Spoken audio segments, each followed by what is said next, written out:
are, are they changing the world of payments in the way that they are making lots of small payments to lots of, individual Uber drivers or Airbnb hosts, or how is that changing the world of payments? Well, if you look at the statistics and payments, the advent of contactless is basically moving more and more in the consumer space, more and more of the cash economy actually onto the payment space. So the size of payments keeps going down and the volume of them goes up even faster. Yeah.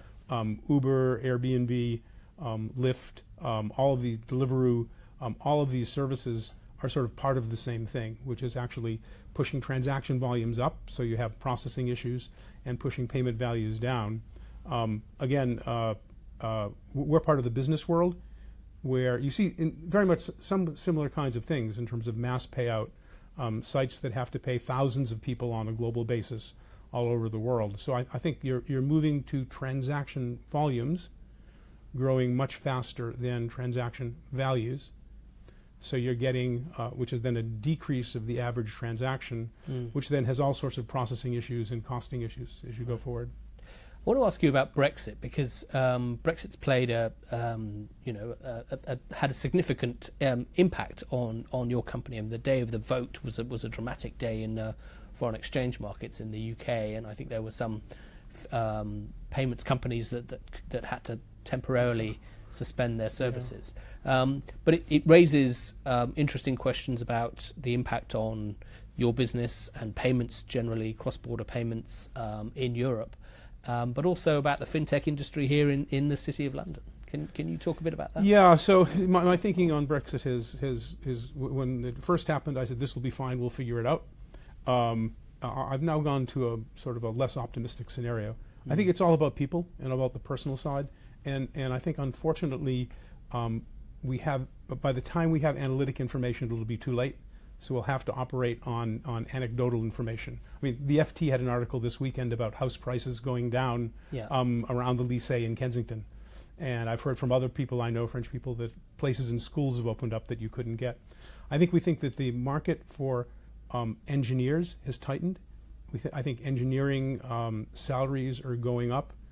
I think we're seeing not so much people leaving, but not the influx that we had before. So it's not that people are going away wholesale, it's that people aren't coming back. I think that's a threat to the industry. We need a massive amount of engineering talent on a global basis. And if we can't have all those jobs based here, then we'll actually have to put the jobs someplace else.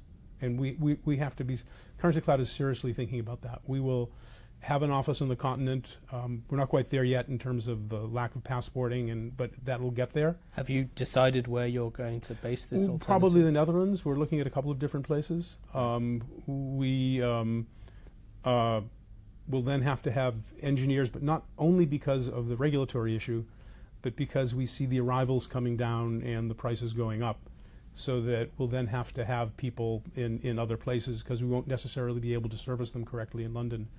I mean, on the business... What's going to stop you servicing clients from London? Oh, it's just the people thing. I think on the regulatory side, we'll figure it out. We, as a Currency Cloud, we are regulated in almost 50 states in the US. Yeah. We're regulated in other countries. Passporting and regulation is our life. We understand passporting, regulation, and compliance. It'll cost us money, but we'll sort that out. But to me, the London fintech issue is more around having the right people and having a very easy access to that. And to me, the arrivals it's not that we have people leaving. I haven't seen that. But if the arrivals aren't coming as the company grows, it'll be harder and harder to grow. And I think we're starting to see it with engineering salaries starting to go up.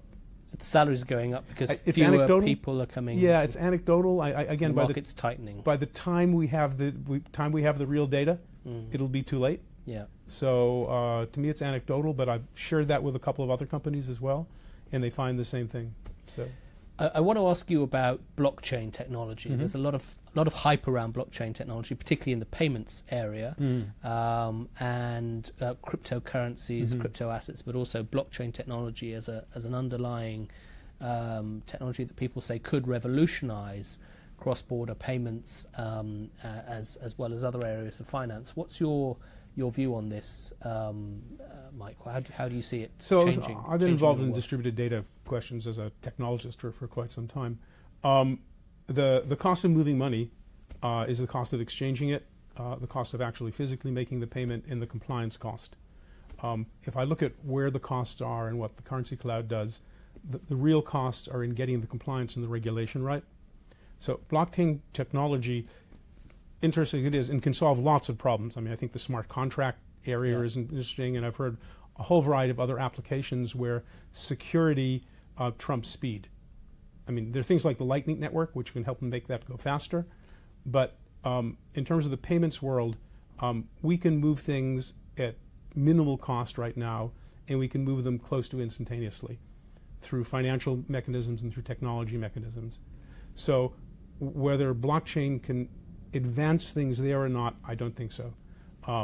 But if there's a blockchain application, for example, that makes things easier, if for example, if Ripple were to replace Swift in the Swift network, big question. That would, well, you know, we're not there, but if that were to happen, we would certainly use those rails. In the world of crypto, you know, we've seen the 75% fall over the last few months as a payment mechanism, as opposed to a investment vehicle. I'm not sure where we'll go. The concept of a synthetic currency or something to replace the Eurodollar. Yeah. I mean, the Eurodollar is synthetic. Why does it have to be a Eurodollar? To unpick the world that it's not based on the dollar, I think, is a very sensible thing, and we'll see where that is in the future.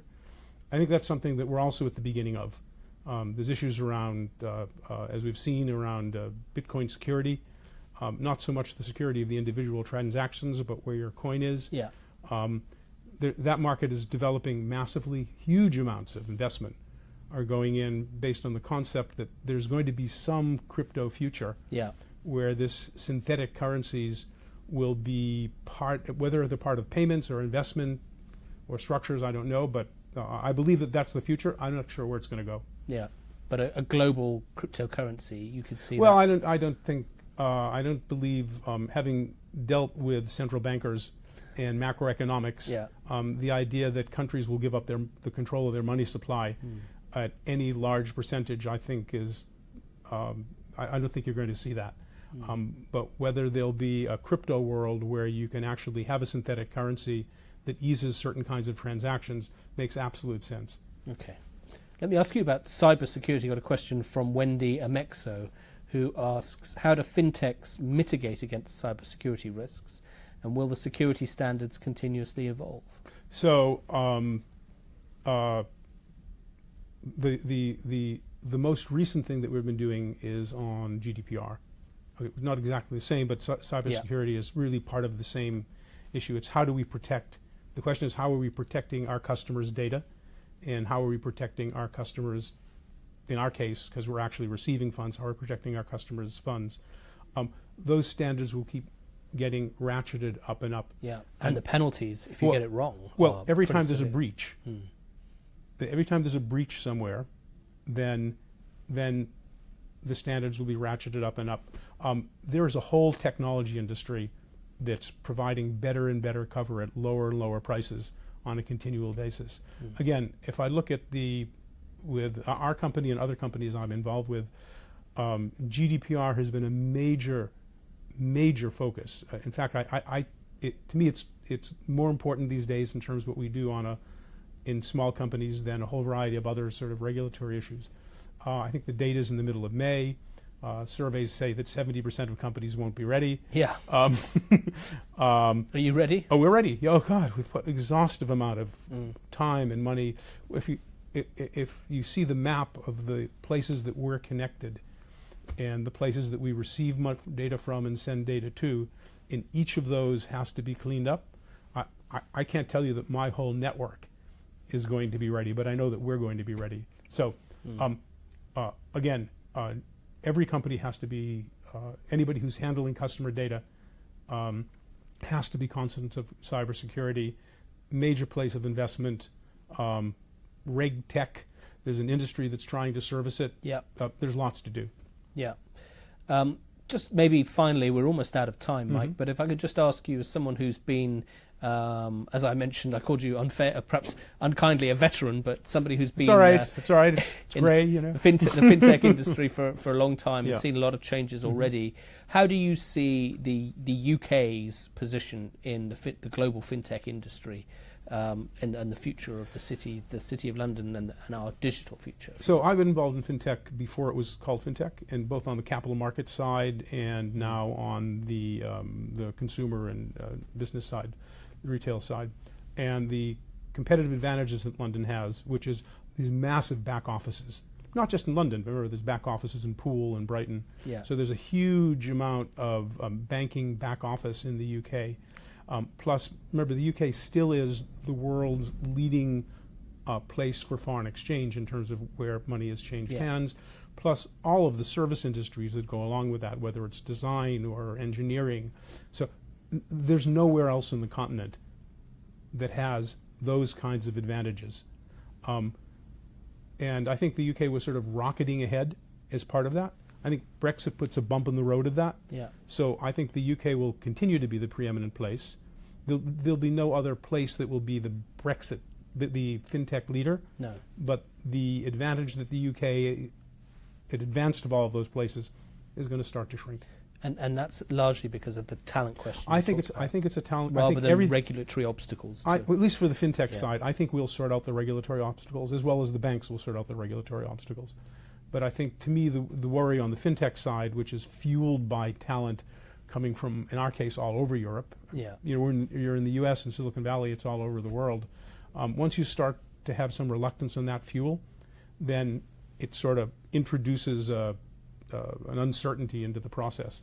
So I don't see I think UK will be the fintech leader, and it'll continue to be that. But its lead in doing that will be shorter than it was in the past. Mike Laven, thank you very much. Thank you, Martin. Happy to be here.